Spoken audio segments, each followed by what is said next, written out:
Hi, y'all. I wanted to come on today to choose the four cards which patrons will be voting on for June, for the June tarot episode. So I just did the eclipse episode and talked a little bit about strength, and now I wanted to pull four more cards and see what comes through. And I wanted to talk first because I spent a little bit of time this morning looking at the astrology of now and of the summer. We're in the shadow of eclipse season. I don't know about y'all. This was an eclipse season that rocked me to my core. Way more than I expected on many levels, but I also recognize that when we get these experiences, when we're feeling rocked to our core, it is an opportunity. You know, the ground is being fertilized, and when we fertilize the ground, like a lot of times we have to take out a lot of the, amenities that aren't working. I don't know if that metaphor makes a lot of sense. I always think about gardening as a metaphor. This eclipse season was really harsh, not only on me, but on a lot of other people that I know and who I've spoken to in client work. So I want to send everybody love if you're one of those people that's had a really difficult eclipse season. And we're also in a Mercury Retrograde in Gemini, and I just made a TikTok about this, which I will post to the Discord just in case you don't have a TikTok account. One of the things about Mercury and Gemini retrograde, so Mercury is at home in Gemini, and a lot of people have been like, oh, well, that's good, right?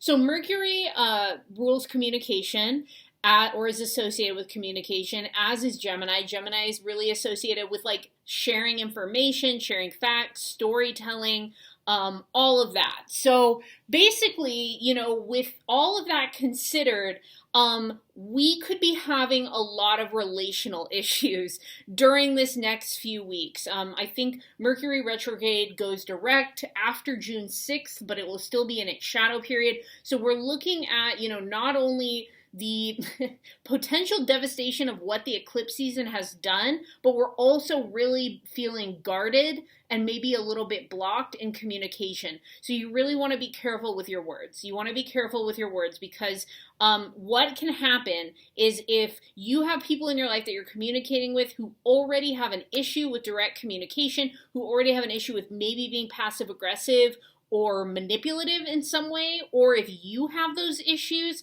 that you are actively working on, there is a likelihood that there will be a lot of triggers for yourself or for the people that deal with those things to kind of like go back into those old maladaptive patterns and coping mechanisms. So it's really important to be conscious, to be mindful, to be with our thoughts in this time because of that. The big thing, and I will talk about this more, that is happening this year. So of course, 2020 is the year of the Pluto return.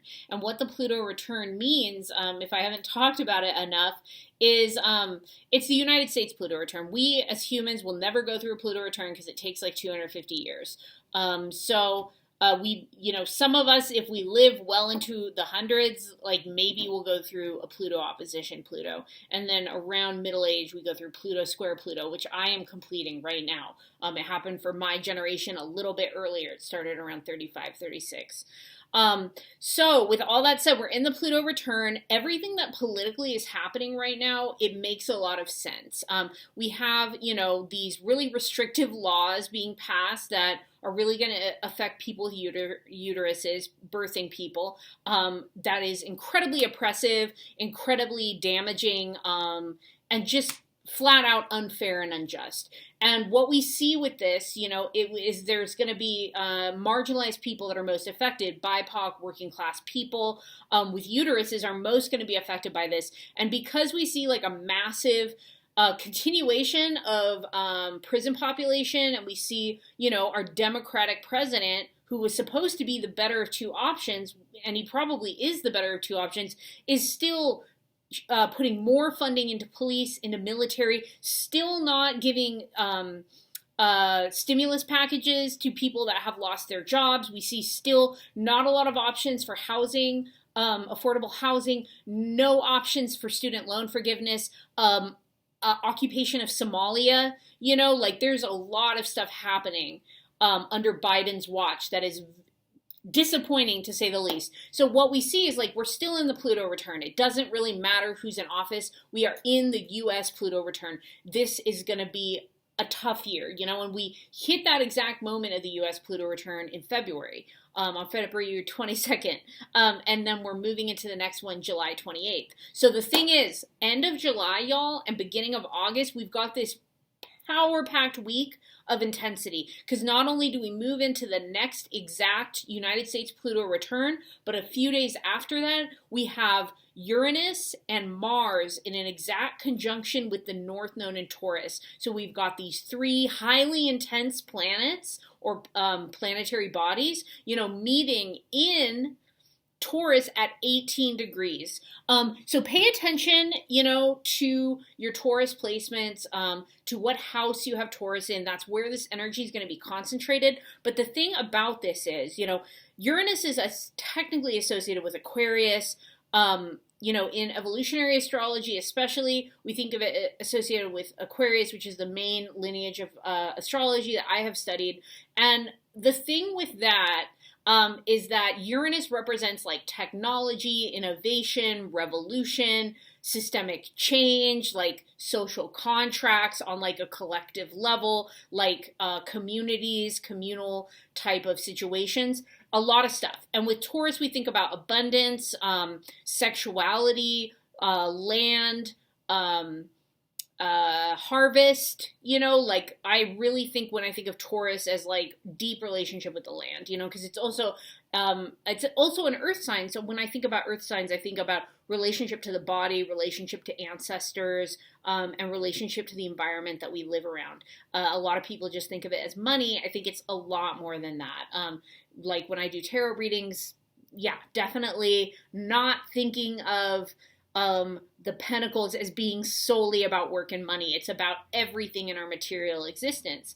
So already, people have said that like Uranus and Taurus is really about our use of land and the way that we relate to our environment. And of course, we are in the, sixth mass extinction. Like it is upon us. We've got the biggest wildfire, I think, in known history, happening in northern New Mexico. Like bless that land, bless the people near Taos who are being affected by that. I, have so many friends out there that I'm holding in my heart.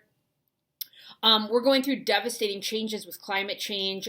Southern California set to enact water restrictions, which I personally am very happy about. Even though I'm an anarchist, I think like if we have to live in a capitalist society, we need our government to take responsibility for resource and for the exploitation of resources. Unfortunately, while individuals and small farms and small businesses will be regulated on water, will big industry like fracking that uses hundreds of millions of gallons of water in order to extract resources for other, rich businesses.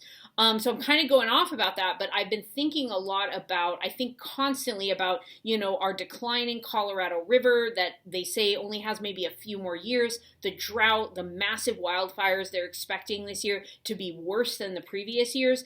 I am praying for our Mother Earth. I am holding so much of our environment in my heart, but I also recognize that despair and feelings of doom around our climate are not helpful to us in our development. And that is a very Western mindset, and it is very rooted within white supremacy in many ways. So as a white person, I have to check myself around that. So anyway, we've got North Node in a conjunction with Uranus, and then Mars is meeting it there. So what I think about that is like, so much could happen around this time, because the other thing about it is that when I see Mars and Uranus in aspects in someone's chart or in the collective chart, I think about accidents, impulsivity, reaction, like strong reaction, doing things that we will later not stand behind, that we will later regret.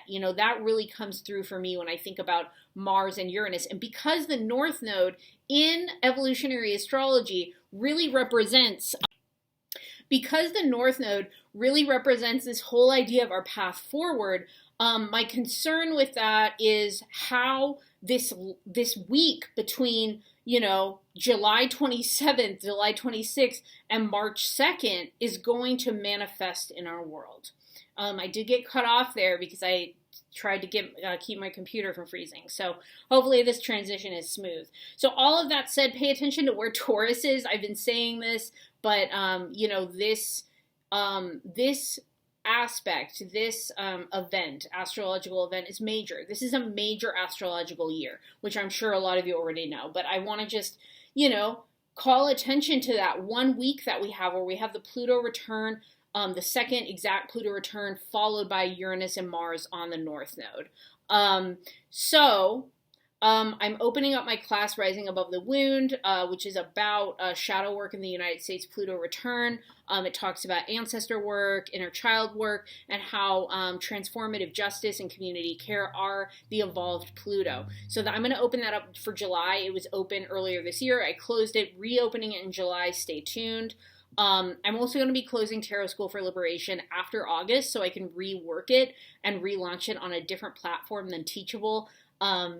In 2023, if we still have internet then, if we still have things available to us then, because these times are so uncertain that it's so hard to know what we will be working with and we will even be from month to month as a collective. And I want to give a shout out to everybody out there doing your best to survive and thrive in these times. Oxymills are also 50% off this month. Use the code Oxymill at checkout. And yeah, my Summer Flower Mystery School is open, and I'm really excited about that offering for us to go deep with our intuition and deep with the natural world, very much inspired by all this Taurus energy that we're in. So I'm going to go ahead and pull the 4 cards that patrons will be voting on for what card you want an episode about in the June tarot episode of the Rise Up Good Witch podcast.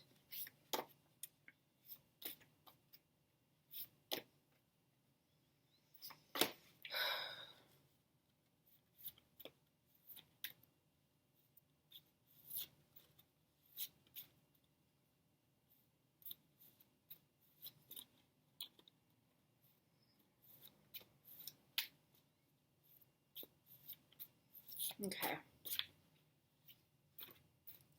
Nervous. I'm nervous about this one because this is the episode I'm going to have to make. This is the card I'm going to make a show about. So my research will probably be cut out for me.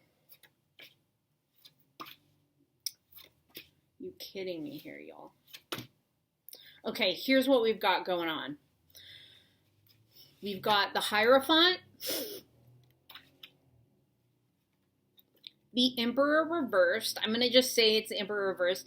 If this is chosen, we'll talk about the upright and the reversed. The Ace of Swords and the Three of Cups. So this is a message to my patrons that will be voting on this card. Let me know what you think the best card, considering the times that we're in, what card do you want to see me discuss? Maybe with some other patrons, maybe with some other students. So please vote. And I look forward to seeing your decision.